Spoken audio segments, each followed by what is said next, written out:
de Nantes, en mutation depuis les années 2000, est un territoire d'expérience et d'innovation où s'invente une ville agréable à vivre, au cadre de vie apaisé. Ici, les enjeux du développement durable sont au cœur même du projet. Respect de la nature, cohésion sociale, développement économique et créativité se conjuguent pour fabriquer la ville de demain.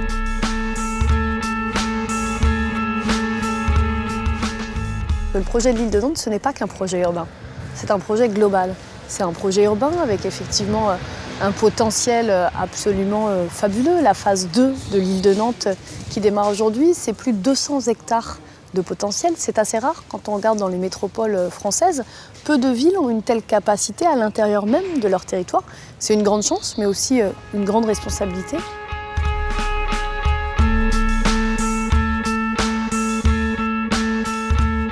Ce qui nous intéresse, c'est que la qualité de ce projet, elle puisse se faire dans la durée.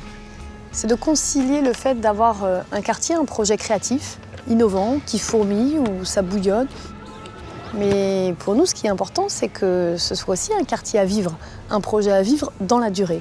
Et de ce point de vue, la qualité de vie qui en découle, elle doit permettre d'accompagner les changements de pratiques, d'accompagner les changements de mode de faire, de passer parfois à des logiques plus horizontales et pas uniquement verticales, et donc à construire le développement durable dans la durée. Création de nouveaux logements, d'activités, amélioration des espaces publics, mise en valeur des bords de Loire, développement des transports en commun, le projet urbain se veut raisonné et respectueux de l'environnement. L'île de Nantes est conçue comme un écoquartier, et pour fixer le cadre de son aménagement, une charte de transformation durable est élaborée. Cette charte d'objectifs définit 6 thèmes de durabilité, 6 enjeux qui engagent tout le monde, tous les acteurs de l'aménagement de l'île. En fait, la durabilité de l'île, c'est la durabilité énergétique, qui parle d'énergie, de carbone. La question de la durabilité économique, quel est le niveau de mixité entre le travail et l'habitat, quels sont les endroits les plus propices pour générer les lieux de travail. Il y a la durabilité écosystémique, qui parle de paysage, d'écosystèmes, de gestion de l'eau.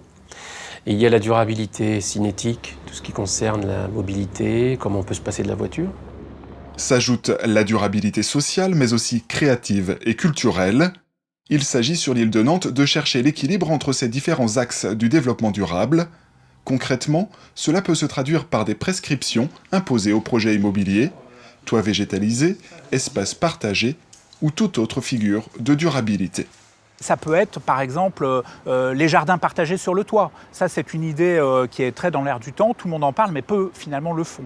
Et souvent, c'est une idée, comme la pièce en plus ou autre, qui est abandonnée en cours de route pour des questions économiques. Donc là, l'idée, c'est l'efficacité. C'est-à-dire de se dire, on ne va pas courir tous les lièvres à la fois, on va se fixer une ou des figures de durabilité.